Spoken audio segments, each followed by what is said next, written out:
bentrovati su Zwischenberg Channel World News, le principali notizie della giornata.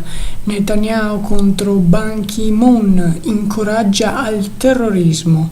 Papa Francesco ha incontrato oggi Rouhani, spero nella pace, e il leader iraniano gli chiede preghi per me.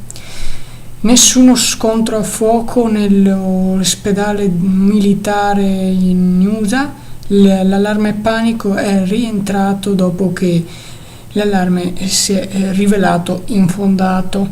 Tassisti contro Uber, proteste in Italia e anche in Francia dove sono avvenuti alcuni scontri. L'UE, da oggi ci saranno i nuovi controlli alle frontiere con l'ok alla Danimarca di confiscare i beni ai migranti. In Svezia un'addetta di una struttura per profughi è stata uccisa da un 15enne richiedente asilo. E adesso passiamo alla rassegna stampa.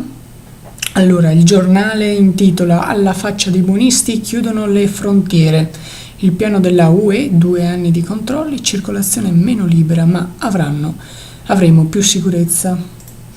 Libero, la supertassa sui voli va tutta in marchette. La Repubblica Schengen spacca l'Europa. Manifesto l'angelo custode, riferito a Bagnasco. L'unità, niente da dichiarare.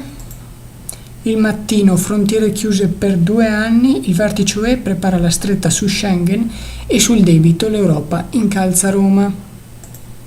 Secolo XXI, congeliamo Schengen, 6 paesi europei chiedono stop alla libera circolazione per 2 anni. E infine chiudiamo con il Gazzettino, frontiere chiuse per 2 anni.